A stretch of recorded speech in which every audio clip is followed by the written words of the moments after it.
Isang magandang araw, magandang buhay po mga kasambuhay at mga kaparokya.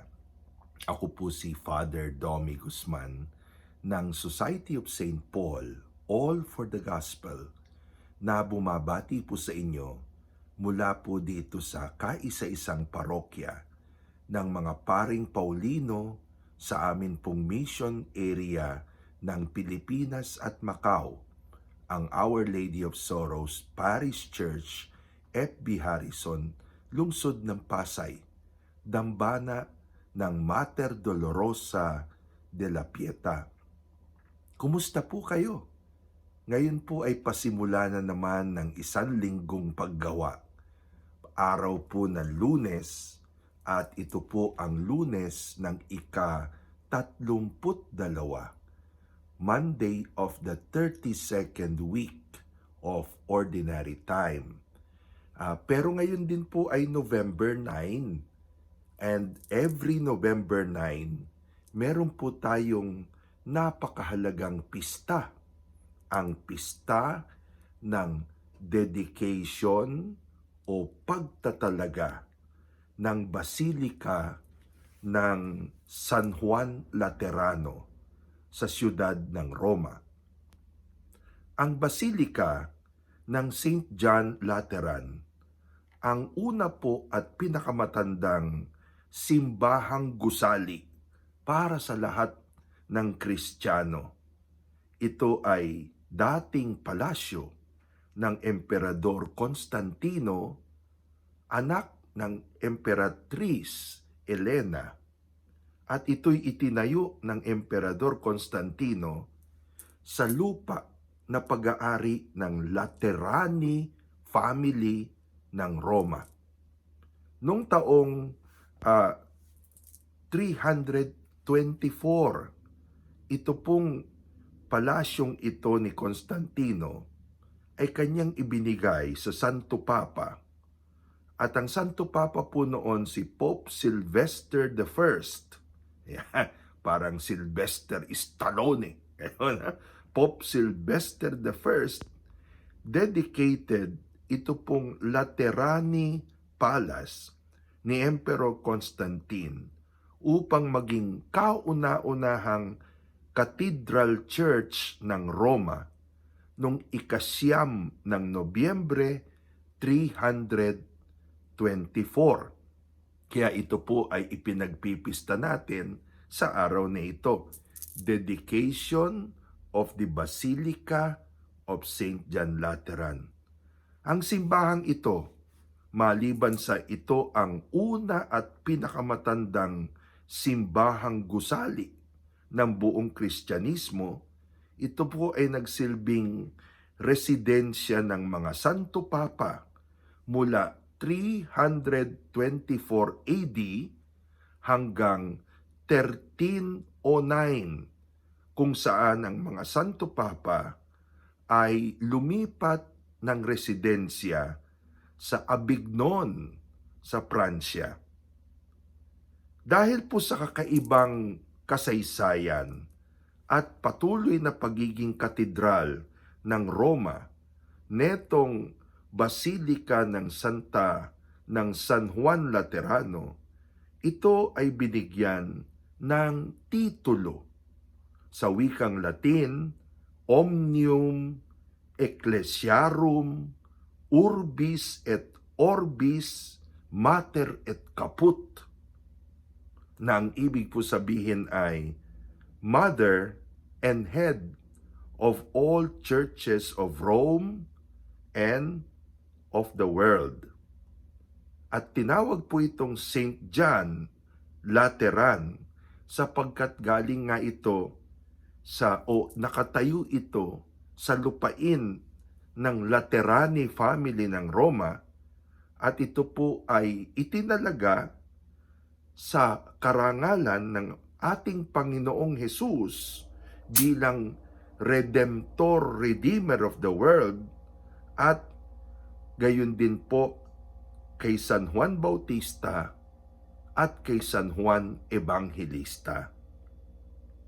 Ang atin pong ebanghelyo na maririnig sa misa sa araw na ito ay galing po sa John chapter 2 verse 13 hanggang verse 22. Ang ebanghelyo na sadyang pinili para sa pista ay tungkol sa paglilinis ng Panginoong Hesus sa templo ng Jerusalem sa ebanghelyo ni San Juan. At ayon kay San Juan, ang paglilinis ng templong ito ay ginawa ng Panginoon sa mga unang araw ng kanyang 3 taong ministry. Samantalang sa tradisyon po ng ibang ebanghelyo, kay Marco, kay Mateo at kay Lucas, ang paglilinis ng templong ito ay inilalagay naman nila sa pagtatapos ng ministry ng Panginoon bago po ang kanyang passion, death, and resurrection. Pinipili po ang kwento ng templo para sa piyesta ngayon, sapagkat kung papaanong ang Lateran Basilica ay simbolo ng pagkakaisa ng simbahan sa ilalim ng ministeryo ng Santo Papa bilang obispo ng Roma. Noong unang panahon, ang kaisa-isa na templo ng Jerusalem naman ay simbolo ng iisang pagsamba sa iisang tunay na Diyos ng mga Hudyo. At syempre po, yan ay ang Diyos Ama. Para sa mga debotong mga Hudyo, 3 taunang piyesta ang kanila pong pilgrimage, pagpipilgrimage papuntang templo ng Jerusalem. Ano-ano itong 3 piyestang ito? Passover, Pentecost, at yung Feast of the Tabernacles. At sa mga piyestang ito, alam niyo po, mag-aalay sila napakalaking serbisyo at tulong, lalong-lalo na do sa mga debotong Hudyo na manggagaling sa malayong lugar. Malaking serbisyo yung mga nagbebenta doon sa loob ng templo, nagpapalit ng pera. Kasi po ang perang gagamitin lang sa templo ay yung shekel, kung tawagin po natin. Ito po yung currency ng mga Hudyo. At kailangan kinikilatis ang hayop na iaalay na walang bahid dungis. Kaya malaking serbisyo po yung ginagawa ng mga nagbebenta. Parang religious store. Kaya lang nga, naging malaking problema din. Bakit? At ito ang dahilan ng paglilinis ng Panginoon sa templo. Unang problema, yung exchange rate ng mga foreign currency ay disadvantageous. Samantalang yung presyo ng mga hayop na ibinebenta bilang susunugin ng mga handog ay talagang napakataas naman. So therefore, yung pong mga nagbebenta roon sa templo, karamihan po ay mga relatives ng mga pari, ay naging money makers. Ayan, unang problema. Pangalawang problema, ang transaksyon ng bentahan ay ginagawa po dun sa panlabas na bahagi ng templo na kung tawagin ay Court of the Gentiles. At ito pong panlabas na bahaging ito, merong purpose kaya pinagawa noon ng ganon. Dito pwedeng sumamba yung mga hindi Hudyo, ngunit naniniwala kay Yahweh. Wala na silang gamitin pagsamba kasi tinirikan na lahat ng mga tindahan. Kaya nga po, kailangan itong talagang linisin ng Panginoong Hesus. At sinabi nga niya, ito ay bahay ng aking Ama. Sa mga pananalita ng Panginoon, pagpapaliwanag ng kanyang kadahilanan sa paglinis po ng templo, nais niyang ipaalala, hindi lang sa mga Hudyo, kung hindi sa ating lahat. The most important thing ay hindi po yung bato, yung batong istruktura ng templo, kung hindi ang mas mahalaga ay ang kondisyon, disposisyon sa puso ng mga taong sumasamba, sa puso ng komunidad ng mga mananamba. Ang templo ng Jerusalem na itinayo pa ng panahon ni Ezra at Nehemiah sa lumang tipan, pinalakit pinaganda ni Herodes simula ng taong 20 BC at natapos lang po ang pag-aayos 64 AD, ay sadyang magnificent, marangya, maganda, kahanga-hanga. Pero para sa Diyos, nililinaw po, para sa Diyos, interesado ang Diyos sa tao, sa puso ng tao, sa buhay ng tao. At ang Panginoong Hesus ay dumating upang ialay ang kanyang sarili bilang tunay na alay at templo, nang sa ganon, kanya pong ma-build up, maitatag ang lahat ng tao na kanyang inililigtas sa kasalanan bilang buhay na templo, buhay na tahanan ng Diyos.